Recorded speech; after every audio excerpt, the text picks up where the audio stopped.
Amin'izao alarobia fa 7 ny volana febroary izao. Ny rapsodiny famarinana an'io dia mitondra ny lohahevitra hoe Kristy ilay Andriamanitra olona. Ny teny fanokafana dia nalaina tao amin'ny epistiliny Jaona 2:20 andiny 30 ka hatramin'ny faraka amby 30 mivaky toy izao amin'ny anaran'i Jesosy. Ary nisy famantarana maro hafa koa nataon'i Jesosy teo mason'ny mpianatra izay tsy voasoratra amin'ity boky ity fa voasoratra izao mba hinonareo fa Jesosy no Kristy zanak'Andriamanitra ary mba hananareo fiainana amin'ny anarany raha mino ianareo. Dia tahaka izao ny famelabelarana nataon'ny lelan'Andriamanitra pasteur Krisy hoe hitantsika avy amin'ny teny fanokafana ozy izy ny antony nanoratana ny soratra masina dia tsy inona izany fa ny mba hinoantsika fa Jesosy no Kristy zanak'Andriamanitra. Izany no iray amin'ireo fahamarinana mahagaga indrindra nambarantsika ao amin'ny tenin'Andriamanitra manontolo. Inona nefa ny tena dikany hoe Jesosy no Kristy? Inona ny dikany hoe Kristy? Voalohany, fantaro fa ny Kristy dia dika teny anglisy avy amin'ny teny grika hoe Kristos, izay midika hoe Mesia amin'ny teny hebreo. Ambonin'izany, ny tena dikan'ny Kristy dia ilay Andriamanitra olona. Izany hoe Andriamanitra ao amin'ny nofo. Izany ihany koa no antony iantsonan'ny Kristy hoe zanak'Andriamanitra. Rehefa milasitsika fa zanak'Andriamanitra Jesosy dia tsy midika izany akory fa Andriamanitra no niteraka an'i Jesosy tahaka ny hoe ray rehetra izay niteraka zazalahy, ohatra tahaka Monsieur Scott niteraka zazalahy antsoina hoe Scott Junior. Tsia ny hoe zanak'Andriamanitra eo amin'ny soratra masina dia midika hoe Andriamanitra maka endrika olombelona.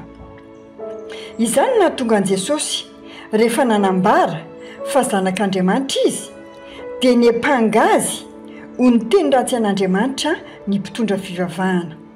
Noraisin'izy ireo izany fa nanambara ny tenany ho mitovy amin'Andriamanitra Jesosy. Toy izany koa ao amin'ny Jaona 2:10 dia milaza Jesosy hoe izaho sy ny raiko dia iray ihany. Izay no nanosika ireo mpitarika jiosy naka vato hitora-bato azy. Niady hevitra izy ireo fa izy olombelona ihany nefa manao ny tena no Andriamanitra. Vokatry ny tsy fahafantaran'izy ireo ny tenin'Andriamanitra sy ny hoe iza marina moa Jesosy dia tsy nety nanaiky ny maha-Andriamanitra azy izy ireo sy ny tena hevitry ny fitakiny.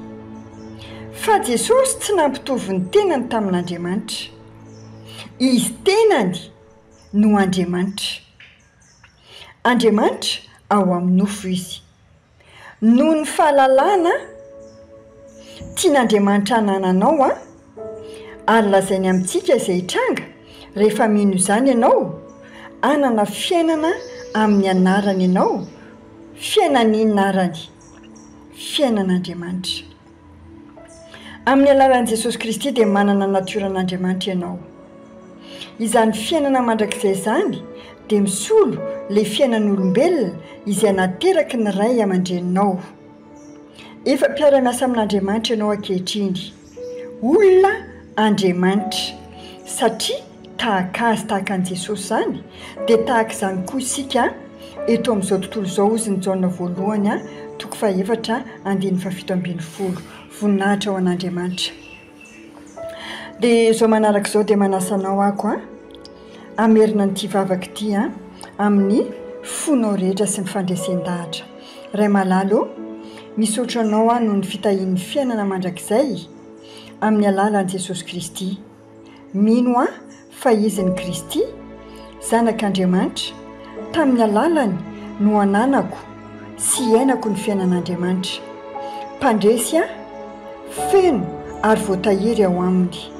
Ny fiainako dia fahafenona ny toetran'Andriamanitra sy ny maha-izy azy ary maneho ny voninahitrao, ny fahendrenao ary ny fahamarinanao